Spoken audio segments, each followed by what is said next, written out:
If you've ever driven over the Rocky Mountains, you've probably seen road signs for the Continental Divide, the backbone of North America.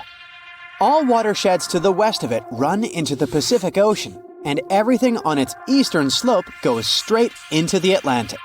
There's just one creek in Wyoming that couldn't choose one side and drains into both oceans at the same time.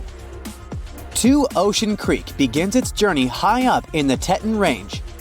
The snow-capped peaks provide the perfect backdrop as the creek starts its descent, winding its way through alpine meadows and dense forests. As the creek continues its course, it gets to the Two Ocean Pass. This is the geographical crossroads where the creek splits into two branches, the Atlantic Creek and Pacific Creek.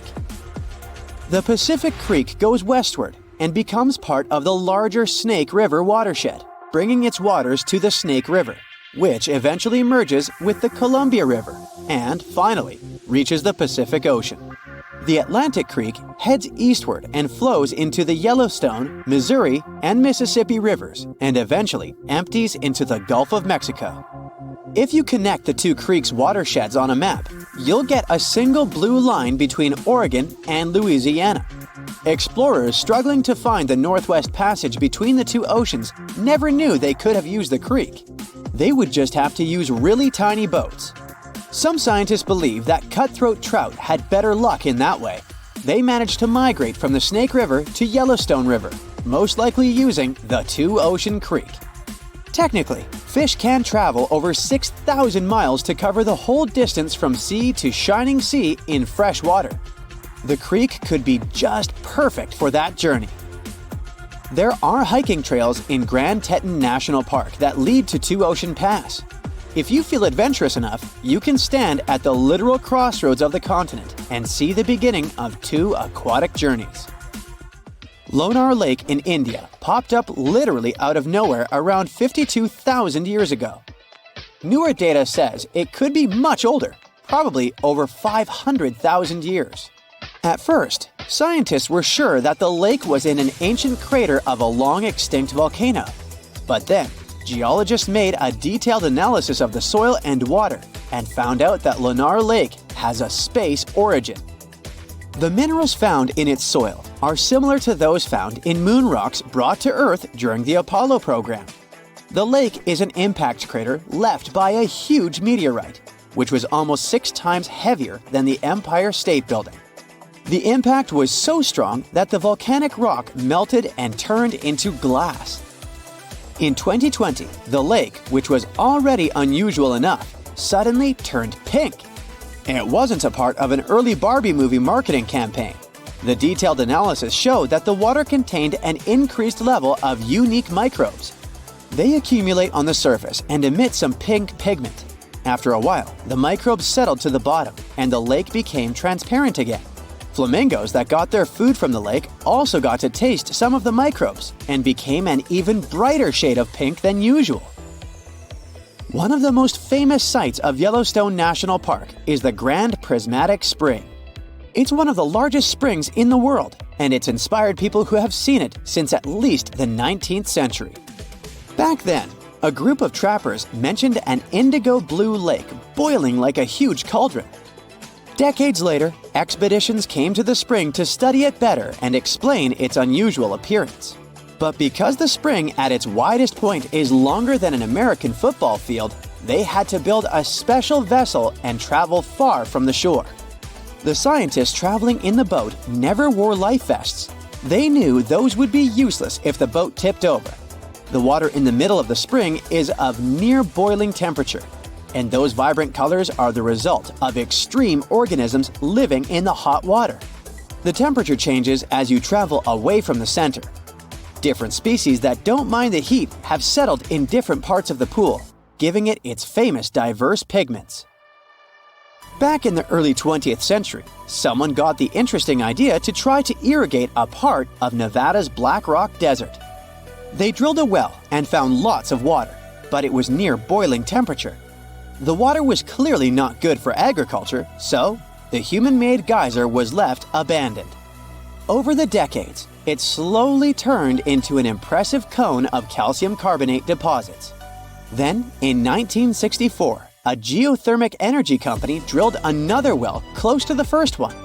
The water they had found was of the same temperature. This time, it wasn't hot enough for their needs to produce energy, so they decided to cap the well and leave. But water managed to get up and out, and it completely dried up the first geyser. The second one, which got the name Fly Geyser, is still flowing burning hot water rich in minerals. The cone is multicolored and looks like it's not from this planet, thanks to the algae living in it, which love the heat. Every summer, Caño Cristales in Colombia turns into a liquid rainbow, or the River of Five Colors. At this time, and until the end of fall, the conditions are just right for the riverbed to turn bright red, yellow, green, blue, and black. We owe this beauty to certain aquatic plants growing in the river, a special type of riverweed. During the wet season, the river moves fast and the sun cannot get to these plants. During the dry season, there isn't enough water to feed them, so the time in between the seasons has the perfect conditions for this colorful show. It doesn't happen anywhere else in the world. At some point, the number of tourists who wanted to see it became so huge that scientists got concerned it could be bad for this hotspot of biodiversity. The area is home to rare species of animals, birds, and plants. Now, there are ecotourism trails and strict opening hours. In August 2014, a man in Tunisia was going back home from the north after doing his business. It was a hot summer evening, and he was dreaming about water, when suddenly, it popped up right in front of him. There was a whole lake in the middle of the desert, and the man was pretty sure it hadn't been there several days before. The new body of water got the nickname Mysterious Lake, and actually became a great mystery. Hundreds of people came here to swim in the clear, cool water. The lake became a popular place, but a few days later, the water turned dark green. The locals didn't care about this and continued to bathe in the lake. But when scientists and geologists arrived at the place, they announced that the water was dangerous to swim in. The lake was stagnating. It didn't refresh itself from underground streams, and the rains didn't feed it either. That's why the water became moldy and dirty. The lake contained algae and a lot of harmful bacteria dangerous to the human body. Scientists also found out that the land in this region had phosphate deposits. This substance can decay. But even that didn't stop people from bathing in the lake in the middle of the desert. How it got there remains a mystery. Some experts think that heavy rains have filled a hole in the ground with water. Another, more popular theory says that an earthquake had formed the lake. The seismic activity must have torn the Earth's crust above the water table, and then underground springs had filled the crevice. So, in theory, the lake could drain back out one day, just as suddenly as it had appeared. A bridge, a very helpful structure that traces back to the Neolithic times. The oldest bridge in the world, at least the one that is still standing, is the Arcadico Bridge, built more than 3,000 years ago. But there's a river you cannot cross using a bridge, the Amazon River, the largest and longest river in the world. Okay, the Nile River is actually the longest river in the world, but the Amazon wants both titles for itself. The Amazon River is born in Peru and crosses Colombia and Brazil until it reaches a massive delta at the Atlantic Ocean. Its waters travel a longer distance than Frodo and Sam, and yet not a single bridge has ever been built over it. Why is that? First of all, seasonal floods change the size of the river. During dry seasons, the Amazon is about 3 miles wide, but during heavy rains, it can get up to 30 miles wide in a few weeks. Not only that, but the flood also makes the river change its position. Now imagine trying to build a bridge in a place where the ground turns into water for about 4 months. Not an impossible task, but not the easiest one either. Now, if you look back at your geography classes, you might remember that the soil of the riverbank can be very soft, especially in the Amazon, which means it can erode and shift. Heavy rains also create marshes, a type of wetlands that actually reduces the magnitude of the floods and purifies the water. It's also home to many animals. This means that to build a bridge, part of this wetland would have to be drained, which would ruin the lives of all those animals. Besides, the foundations of said bridge would have to be deep, and that would cost a lot of money. The rain creates yet another problem for the potential bridge. It increases the river's water level by 13 to almost 50 feet.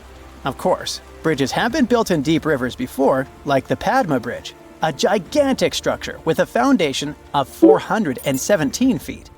But because the soil of the Amazon River can erode easily, a bridge would have to be built using floating structures, known as pontoons, and they're not helpful in a river that changes depth whenever it feels like it. Next on our list of things that are a problem to human endeavors is the Amazon rainforest. This forest spreads over 9 countries and is so big and so dense it could cover about half of Europe. This means that a bridge would almost likely connect one patch of the forest to another. A pointless improvement to the lives of capybaras and jaguars. Of course, the real users of such a bridge would be humans. Most people live around the tributaries of the Amazon River, not around the river itself, because who wants to live like a beaver at a dam? There's even a state called Amapá on the left side of the Amazon River that is completely cut off from the rest of Brazil. You could easily take your car and visit its neighbor, a place called French Guiana. But if you wanted to go to another part of Brazil, you'd have to find other means of transportation. Aside from small riverside populations that live right on the riverside, of the Amazon, bigger cities were built near tributary rivers, like the Rio Negro, which has a bridge, by the way, and the Nanay River in Peru. The bridges that go over the Nanay and the Rio Negro are the only 2 bridges over the rivers in the Amazon basin. The lack of good roads and highways inside the Amazon also makes the creation of bridges a pointless endeavor. Back in the 70s, humans had big ideas on how to explore the Amazon ever more, which is why they decided to build a highway which would cut the Amazon basin from left to right. The road, called the Trans-Amazonian Highway, was supposed to bring people to the heart of the Amazon. But it seems like the difficulties of building more than 2,000 miles of road inside a dense rainforest were not foreseen. Halfway through, the project was abandoned because it was super expensive and problematic. Nowadays, highways in the Amazon basin are always flooded, filled with holes and mud. This whole situation creates a ripple effect. People don't live near the river because it's hard to access it. The roads don't go there either, because it's hard to build them. Which in turn makes even fewer people want to settle on the banks of the Amazon River, because they have no roads to get them there. So, if there are no roads and no bridges, how do people live there? You're not gonna believe this, but the riverside population uses a very old but reliable invention called a boat. The Amazon River is fully navigable, and the people that live there use it like a road. Much like motorcycles, cars, and buses, the Amazon River has canoes, speedboats, and ferries. There's even a very specific ferry called Obidense, transporting people to the municipality of Óbidos, hence the name. Locals do everything on boats. They even have a boat hospital that floats around and visits riverside populations, and a boat bank, so you can do all your bank-related things while looking at the vastness of the Amazon. Honestly, genius invention. The downside to this lack of bridges is that it stops us from exploring the truly hidden gems of the world. In the Amazon, for example, there are over 10,000 undiscovered archaeological sites. We may never be able to dig out stuff like fortified villages, geoglyphs, and many other structures. It would be pretty neat to go full-on Lara Croft in the middle of the Amazon, but these findings are tucked deep in the heart of the forest. At the same time, only on a boat are you able to witness the crazy phenomenon of the unmixed waters of the Rio Negro and the Solimões on the Amazon River. For more than 3 miles, these 2 tributaries of the Amazon River flow side by side without mixing.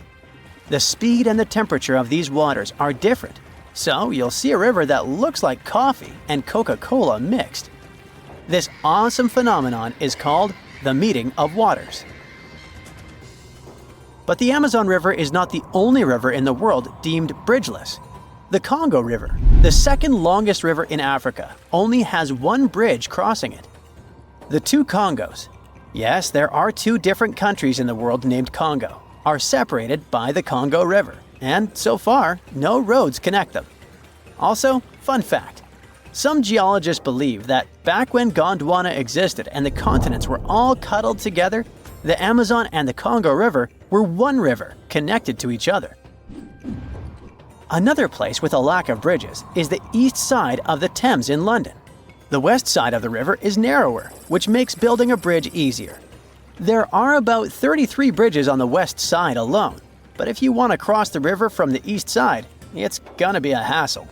The thing is, back in the 1800s, shipping companies decided that building too many bridges over the Thames was too expensive, because this was a shipping route and the bridges would have to be taller than usual. The structure would also have to be long, since some parts of the Thames are about 1,870 feet wide. But building long bridges is not a problem per se. In Rio de Janeiro, for example, you can find the Rio Niterói Bridge, which is about 8.26 miles long. Back when it was built in the 70s, it was the second longest bridge in the world. The bridge is so long that in 2018, a girl was born while her mother was crossing it, and now the birthplace in her birth certificate is literally the bridge.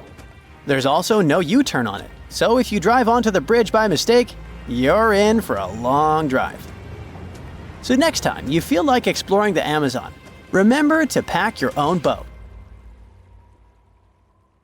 That's it for today. So hey, if you pacified your curiosity, then give the video a like and share it with your friends. Or if you want more, just click on these videos and stay on the bright side.